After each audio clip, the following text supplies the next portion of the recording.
नमस्कार, जन टीवी में स्वागत है आपका। आप देख रहे हैं एक मुलाकात और आज हमारे साथ हमारे अतिथि हैं राजस्थान राज्य चतुर्थ वित्त आयोग के अध्यक्ष श्री बी.डी. कल्ला साहब। कल्ला साहब, आपका बहुत बहुत स्वागत है। कल्ला साहब, आप राजस्थान के कद्दावर नेताओं में शुमार हैं। जो राजनीतिक सफर आपका रहा उसमें क्या अंतर देख रहे हैं आप? जब से आपने शुरू किया होगा, कोई मिशन लेकर के चले होंगे, आज की जो परिस्थितियां हैं उसमें अगर हम अंतर देखें तो क्या अंतर महसूस करते हैं? पहले सीधे जनता से जुड़े हुए थे, एमएलए और मंत्री के रूप में काम करते थे, तो जनता से बहुत नज़दीक का जुड़ाव था। अभी भी जुड़ाव है, लेकिन अभी ग्राम पंचायत, जिला प्रमुख, पंचायत समिति के प्रधान और उनसे संबंधित लोगों से हम जुड़े हुए हैं। मैंने चौथे वित्त आयोग का जब से चार्ज लिया अप्रैल में, उसके बाद मैंने राजस्थान के सभी संभागीय मुख्यालयों का दौरा किया और उस दौरे में मैंने ये पाया कि जनप्रतिनिधियों की अनेक मांगे हैं। वे चाहते हैं कि उनको अधिकार संपन्न बनाया जाए, उनको स्वायत्तता दी जाए और वे संविधान के 73वें और 74वें जो संशोधन के आधार पर काम करना चाहते हैं और वो चाहते हैं कि हमको जो भी फंड्स वगैरह दिए जाए वो एक तरीके से हमारे हिसाब से दिया जाए, अनटाइड फंड दिया जाए उनको, उस पर कोई शर्तें नहीं हो। तो इन सब बातों का उनसे मिलने जुलने पर पता लगा और उनकी वास्तव में क्या स्थिति है, उनकी आर्थिक स्थिति में कैसे सुधार लाया जाए, रिसोर्स मोबिलाइजेशन कैसा किया जाए और वहाँ पर जो खर्चे हो रहे हैं उनके ऊपर फिजूल खर्ची नहीं हो, इसके ऊपर रोक कैसे लगाई जाए। इसके अलावा आय के जो साधन उनके पास हैं उनमें कैसे बढ़ोतरी की जाए। इन सब बातों को लेकर के हमने काफ़ी जनप्रतिनिधियों से विचार विमर्श किया। ये फ़र्क ज़रूर है, बाकी मैं समझता हूँ, मैं तो सब जगह जहाँ गया हूँ वहाँ आम जनता से जुड़कर बातचीत वगैरह की और कुल मिलाकर के हमारी जो अंतरिम रिपोर्ट अभी हमने पेश की थी, जो पिछली विधानसभा में प्रस्तुत हुई थी, उसके अनुसार हमने राज्य की आय का 3% हिस्सा जो है वो पंचायती राज संस्थाओं को, स्वायत्त शासित संस्थानों को दिया है। इस 3% का जो है 75.7% हिस्सा हमने पंचायती राज संस्थानों को दिया है और 75.7 का 85% हिस्सा सीधा पंचायतों को दिया है, 12% हमने पंचायत समिति को दिया है, 3% हमने जिला परिषद को दिया है। इसके अतिरिक्त जो 24.3% राशि हमने नगर पालिकाओं, नगर परिषदों और नगर निगमों को दी है। उसमें 80% जो राशि दी है हमने वो सीधी की सीधी सभी नगर पालिकाओं, नगर परिषदों और नगर निगमों को उनकी जनसंख्या के आधार पर दी है और 20% राशि अतिरिक्त रूप से सी, डी और बी श्रेणी की नगर पालिकाओं को दी है, ताकि उनकी आर्थिक स्थिति जो कमज़ोर है उसको सुदृढ़ किया जा सके। इसके अलावा हमने ग्राम पंचायतों को विशेष तौर पर 2% एक्साइज में से दिया है, 1% जो खनन रॉयल्टी है उसका दिया है, आधा % स्टैम्प ड्यूटी पंचायती राज संस्थाओं को और नगर पालिकाओं को जो वहाँ पे होती है उसका आधा % स्टैम्प ड्यूटी का दिया है। तो कुल काफ़ी उनकी आर्थिक जो स्थिति है उसमें सुधार होगा। लेकिन सबको लंबे समय से ये अभी भी जब से 73 और 74 संविधान में जब संशोधन हुआ तब से ही अधिकारों को लेकर के आज तक ये लोग जूझ रहे हैं, जो राइट्स इन्हें मिलने चाहिए थे। और एक जो सशक्त भूमिका राजस्थान से क्यों पंचायती राज का आगाज़ हुआ है, तो एक जो सपना होना देखा था नेहरू जी ने यहाँ पे, वो पूरा होता अभी बहुत सारी गुंजाइश हैं। जैसे आपने भी कहा कि उनके वास्तव में आर्थिक सपोर्ट बहुत जरूरी, उसके बिना वो काम ही नहीं कर सकते और उनकी डिमांड्स भी हैं। इन्हें अभी भी और सारे डिपार्टमेंट्स भी सौंपे जा रहे हैं। लेकिन अभी भी पिछले दिनों भी जिला प्रमुख जब यहाँ पे आए तो काफ़ी उन्होंने कहा कि सरपंच से लेकर के जिला प्रमुख हम लोग अपने अधिकारों के लिए ही जूझ रहे हैं। तो इस तरह की भी कोई बातें सामने है आपको? ऐसा है कि अभी राजस्थान सरकार ने 5 विभाग इनको दिए हैं, शिक्षा, चिकित्सा, जलदाय विभाग तो दिया है नगर परिषद, नगर निगमों को, उसका ट्रांसफ़र की बात चल रही है। लेकिन गाँवों को दिया है प्राथमिक शिक्षा, एलिमेंट्री एजुकेशन 8वीं तक की, उसके बाद में स्वास्थ्य विभाग से संबंधित कुछ फंक्शंस, कुछ आपके एग्रीकल्चर से संबंधित, महिला बाल कल्याण और समाज कल्याण विभाग, इसके काम उनको दिए हैं। उसकी हम मॉनिटरिंग कर रहे हैं, उसके बारे में उनसे राय करके और जो भी पिन प्रेक्स या जो असुविधाएं हो रही हैं उसके बारे में राज्य सरकार को हम सुझाव देंगे कि वास्तव में जनप्रतिनिधियों को क्या मोटे तौर पर जो है ये है कि उनको भी ट्रेन करने की आवश्यकता है। वो लोग जब तक अपने अधिकारों को समझेंगे नहीं तब तक उसको इम्प्लीमेंट करना नहीं आएगा।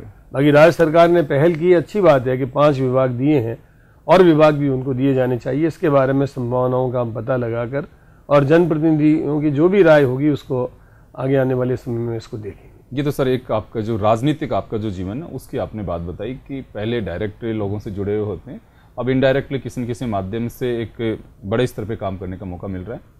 मेरा सवाल ये है साहब कि जो राजनीतिक परिप्रेक्ष्य जो हुआ करता था पहले, एक आपस में बैठने का एक प्रतिस्पर्धा होती थी, लेकिन आज प्रतिशोध की स्थितियाँ बनती जा रही हैं, उसमें क्या अंतर देख रहे हैं आप जब से अब राजनीति में, आज का जो राजनीतिक सफर है, आज हम देखें राजनीतिक स्थितियाँ हैं सभी दलों में, उसमें क्या अंतर देख रहे हैं?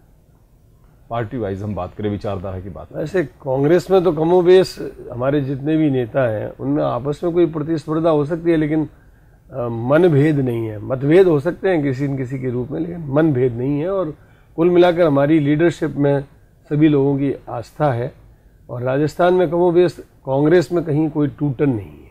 अगर बात करें दूसरी पार्टियों के साथ भी आपस में एक कोऑर्डिनेशन, जो चाहे पक्ष हो प्रतिपक्ष हो, आपस में जिस तरह से आप लोग पहले बात किया करते थे, पक्ष और प्रतिपक्ष में जो एक अंडरस्टैंडिंग हुआ करती थी उसमें कमी आई है।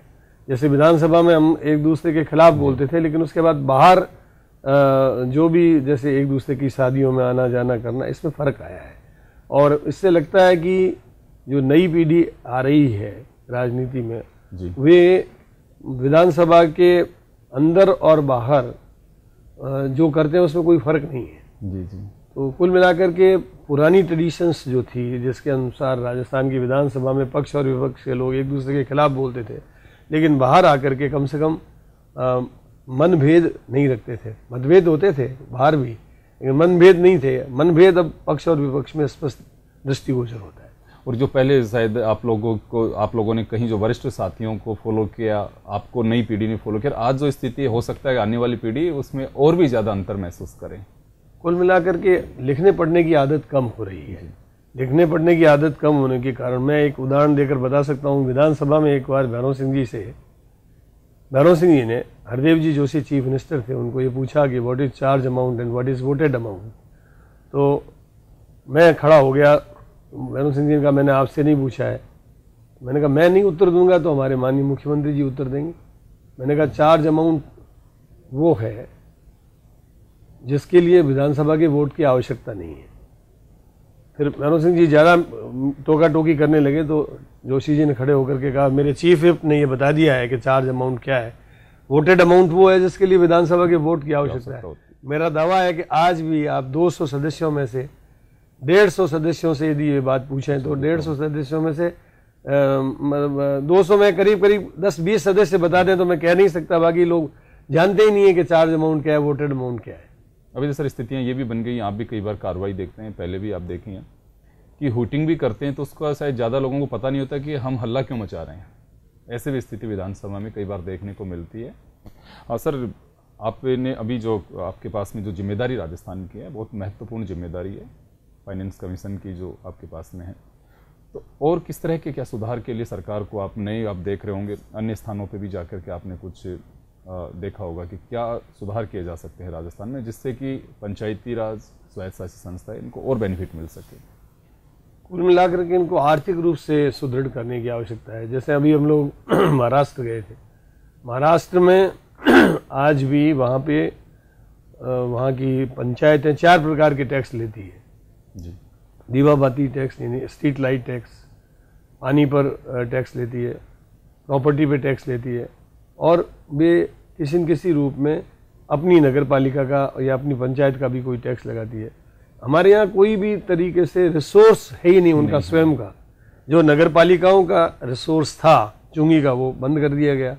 तो आवश्यकता इस बात की है कि उनको, पंचायतों को भी अपने स्तर पर जो उनको एक्ट के अनुसार प्रावधान दिया गया है, पंचायती राज एक्ट के अंतर्गत पंचायतों को, और इसी प्रकार नगर पालिका एक्ट के अनुसार नगर पालिकाओं को, उनको अपने एक्ट के अनुसार कुछ छोटा मोटा टैक्स लगाना चाहिए। हम क्या करेंगे ये तो हम बता नहीं सकते अभी, क्योंकि वो रिपोर्ट जो है बहुत गुप्त होती है। जो रिपोर्ट हमने प्रस्तुत कर दी उसके बारे में आपको हमने बता दिया, लेकिन आने वाले वक्त में ये अधिकार संपन्न बने और ख़ास तौर से रिसोर्स मोबिलाइजेशन कैसे हो इसके तरीके सुझाने का हम प्रयास करेंगे। अगर सर अगर अपन देश की बात करें तो जिस विषय पे आप काम करें, सबसे ज़्यादा सुदृढ़ किस राज्य को माना जा सकता है? वैसे पंचायती राज की स्थिति कुछ मामलों में तो राजस्थान बहुत टॉप पर है। जैसे ई गवर्निंग के मामले में राजस्थान में जितना काम हुआ है उतना देश के किसी भी हिस्से में नहीं हुआ।